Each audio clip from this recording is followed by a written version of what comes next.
Cet ancien joueur international de la nationalité zambienne a tiré sa référence depuis ce 10 janvier 2023 ici en Afrique du Sud, dans la ville-province de Johannesburg.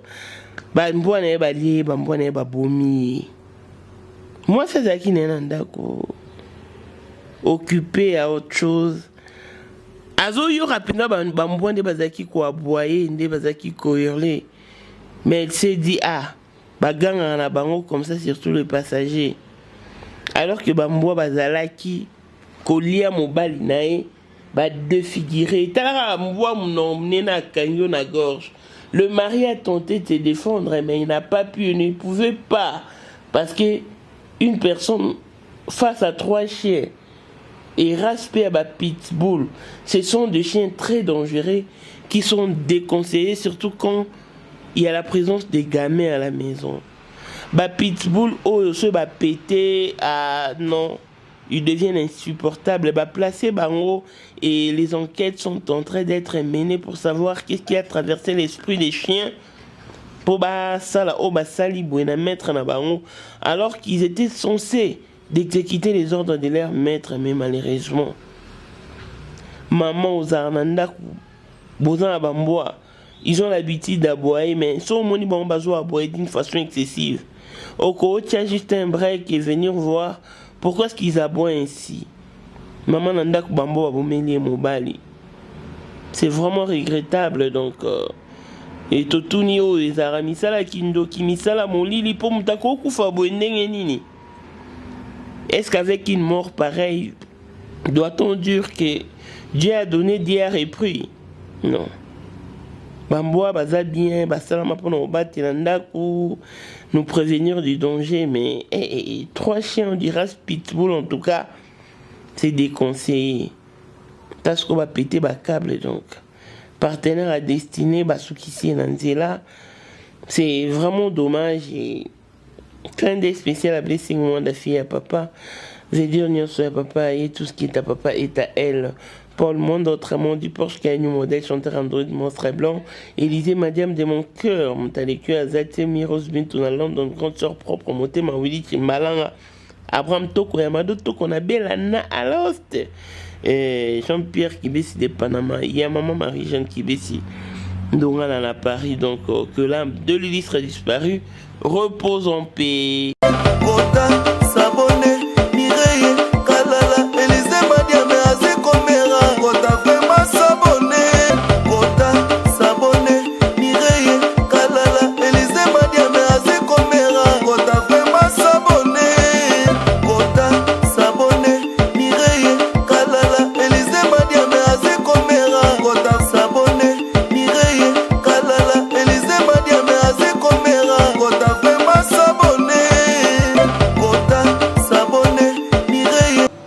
Triste réalité, cet ancien joueur international de la nationalité zambienne a tiré révérence ce samedi 10 janvier 2023 ici en Afrique du Sud. Il a été tué par ses 3 chiens, le chien des races pitbull. Ce sont des chiens très dangereux, très dangereux. Alors, c'est même déconseillé quand on a des enfants à la maison de posséder ces genres de chiens. Imaginez bamboa oyo dévoraka lion et à combien plus forte raison un humain. Alors que sa femme était tranquillement à la maison, disant que non, nos chiens ont l'habitude d'aboyer, de hurler, même sur le passager. Elle vaquait à d'autres occupations alors que leur chien était en train d'achever son partenaire de la destinée. Vraiment triste et à la fois étrange. Alors que les chiens sont censés exécuter à la lettre les ordres de leur maître. Mais ceux-ci se sont rébellés. Et voilà les résultats. Baza bamboa mo ba peta ba câble. Et ce ba pété câble, ça leur a dit n'importe quoi, dévoraka bateau. Je vous dis que la vidéo est insoutenable. Batumsu bao kantango eza blague bao ndimate, alors que nous sommes face à une réalité où le propriétaire de chien a été mangé par ses propres chiens. Mbwa ya mutu ayokela mutu, n'est-ce pas? Biso zonga bokola mbwa na kin Beethoven. Aza yokela nga à la moindre lettre, au moindre mouvement. Mais ba pitbull ba yo karaté, soy déjà basiliki. Ba yo kana bango mais so ba pété ba câble, en tout cas ba yo kali souté, ba perdre contrôle ba sala mabe. Joueur na biso, c'est un ancien joueur parce qu'il est âgé de 60 ans. Azaki nandaku et bambwa bakomi franchement. Mais c'est une réaction normale. Franchement, 2023, et Bandine Makambu Nango, hein, il faut être sur ses gardes. Pendant qu'on est sur ses gardes, en tout cas, la meilleure des choses, c'est la prière.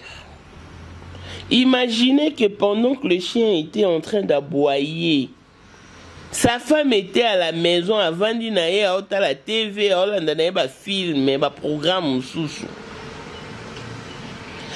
Azoyo kapende bambua bazoganga. À la limite, elle pouvait sortir et voir pourquoi que le chien aboyait. Mais elle ne l'a pas fait à bien.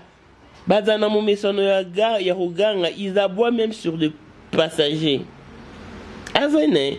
Nzora bambua kuna ba olie la mobali bazo bomma mobali.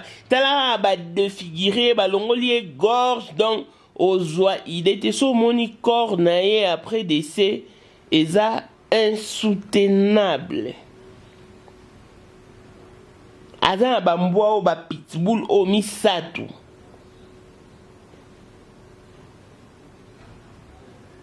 Oh? Et bon, misatu faut pas silikandela moko. Ba bandi kolé na esi na epi bandi ko bele bosi bo moni vidéo hein. Ba bandi kolia ye wana.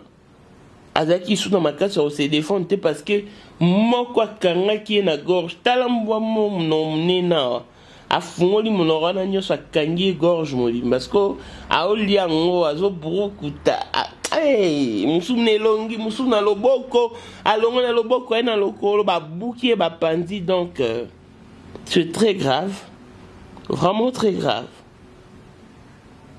Et quelques temps après il y avait un silence absolu. Moi aussi, j'ai eu un réflexe bien après Abima. Quand Abimi, j'ai eu un mobile dans le jardin. Makila, et elle a tout de suite compris que Bamboa Mbasali Bongo. Il y a bien police scientifique. Basali constat, Bamoni qui a mobile déjà Koufaki. Et Babengi, na. Babengi, place va te ka bambwa ngo hein. Ba va ju ba récupérer bambwa na ba ke ba placer bango. Ba na garde à vue. Ba ça c'est quoi enquête, mais enquête pour ba yeba. Qu'est-ce qui a traversé l'esprit de ces trois chiens pour ba boma mettre na bango. Alors qu'un chien est censé exécuter aux ordres de son maître, mais bon bateau s'est quitté. Joueur au zombie avant d'aller en Afrique du Sud à Johannesburg, donc il a été achevé, exécuté par ses chiens. Bamboa va très dangereux, papa, maman, yum tout ça, bamboa nandako. Surtout race, il y a ba pitbull, oh ils race moko, bah ça là non, bah jeté. Tout le monde est très récemment en Belgique, dans la Belgique. Moi si moko abimé na moi na yena belle soeur na ba ozonga au moment où c'est l'ascenseur ba moni mbwa moraye azuta mona na mbala moko akangi mona na ya bandi ko soyer to mona ba image wana et mona ngoza ki mona congolaise et mukolo ba mbwa na zaki soki al mukolo mbwa ngoza zaki soki camerounais. Comment voulez-vous y ouvrir na immeuble oza na mbwa na immeuble? Est-ce que c'est un sens? Les chiens sont faits pour de maisons. sécuriser des maisons, bateau bana banda quoi c'est des houses. Et na immeuble attends umbo ils ont make sense té.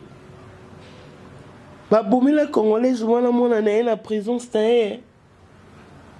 Ba koka ki ko défendre mwana ti. Mbo azo swa mwana kangi azo maté likolo azo bambaye. Na ebite makamone zala kindoki ezala milimo mabe ezala nini. To bandoki nde ba cibler okufa na manière wana. Ma musu sala passe otalinga pe na mwana na rolo bebele te menzambe ka kwa luzolo. Sinon non. Nzamba batela biso na mawana ye. Muto oso chien de chasse, à champ de garde, à sécuriser pour miyibi bako tate. Mais bambo baba lukel mukona baba bomi. Quand en Afrique du Sud très récemment en décembre à Kak. Miyibi papa mo boye auti musala mundele alinga kota kande zala mo manœuvre oluka obimisari moto fungola gate miyibi bayiye balingi bayiba papa na voiture. Papa kutu déjà a panika ki alinga cédé pas azena bambo na eka ba pitbull mibale ba bimi ba terrasser batwana na batwana nde bakima batika papa na kota voiture batonso ba betele bambo na maboko babi au moins ils ont pu sauver leur maître d'un danger. Mais aussi ko bango monde ba bomi mkolo na bango. Maman ozala ndako ki bambo ba olela, oui ils ont l'habitude de crier, d'aboyer. Mais si moni bango ba olela d'une façon excessive, ne reste pas à la maison. Mets un pause, un break sur tout ce que tu es en train de faire. Bima libanda, autal au moins est-ce que bazo aboyer, to bazo hurler réellement sur de passagers. Vous voyez maintenant la dame, c'est le drame se produit pendant que la maman était dans les salons en train de vaquer à d'autres occupations moins importantes que la vie de son mari. Mobile soit couché. Partenaire à destinée na yo. Vous offrez de telle sorte que bon nous ensemble. Bon ça la route ensemble. Mais bamboa bae bakaboli bino. Et ça c'est aussi la volonté de Dieu. Est-ce que faut tout le bapeka kenza même talingi nza même tout te moi je suis dans mon négligence. On peut bien ou beau avoir un chien, c'est suffisant. Mais pourquoi trois? Pourquoi trois? Fille Moro, je crois que c'est une brésilienne. La race asiatique, race moi bon. Ah beaucoup le bambo na emi balé et yé a commis siko on a forte envie yola na bamboa. Pour a commis sur abimia et a teba milali si na se api sa bamboa bise. Bamboa pe a bazo embrasser sur la bouche. Bazo lécher, bazo lyncher. Bazo lécher, bazo lyncher en même temps. Nsoto na e. Moro Kutu, dernièrement, a choqué pendant qu'il était en train d'embrasser la fille sur la bouche. Au moment petit à petit, moi ça a développé désir yola na bamboa. Et à ce genre, il y a une fille qui est dans soukane, a comme vraiment qu'on s'accouplait na bamboa. Le chien est un animal domestique, comme nous l'avions appris à l'école. Il sert à garder la maison contre le voleur, contre le malfaiteur. Pour les gens, moi, je de kakoko ya ndenge maloba biscuit mauvais. Ceux qui me moni on part au banda ko ganga ko aboyer ko hurler et tout. C'est une façon de vous prévenir qu'il y a un danger. Mais autant bambo ba comment ma maître na bambo ma propriétaire na bambo. Allez-y comprendre que ce n'est plus intéressant. Voilà Paul Philémon Moulala est décédé, mangé par ses chiens, tué par ses chiens. Donc, il fait partie du passé depuis ce 10 janvier 2023. 2023 na mambo belé photo sambela kindoki eza bakisi basangoma. En tout cas batamisa mabe pe balalité, nous courons un risque, nous courons un danger permanent. Et voilà, donc une maison peut être incendiée. Donc risque eza on peut ka belé, mais il y a bambois surtout grâce à ba pitbull donc eza rassement vraiment que je vous déconseille. N'essayez même pas quoi, donc soyez sur vos gardes et que Dieu protège vos familles et vos ménages. En tout cas, je vous aime grand comme ça, la famille. Encore une fois de plus, mes condoléances à la communauté zambienne et aux familles éplorées. Donc ça c'est vraiment une histoire hors de commun et donc que l'âme de Lily sera disparue, repose en paix, Philémon Moulala, l'ancien joueur international. Donc à Beta, il a évolué ici en Afrique du Sud, précisément à Cape Town. Donc voilà. À comme à 60 ans, à son baba bien naé, ba mapangune, tant ou quoi vandi na vieillesse naé, na vieillage. Abanda koteka babilo na banda olia ndenge zalara. Bamboa ba babomi et donc voilà. Parce qu'on a tous vu la vidéo, je sais pas, et je ne pense pas que les vidéos les canaux YouTube, hein. Donc, on a besoin de vidéos sur moniteur et privé, dans le signe de la donc courage à ces enfants et donc likez, commentez et partagez nos vidéos. Et si vous avez aimé, dites merci au Média Maman International TV Show. Longévité, bonne santé à tous. Bonsoir chez vous.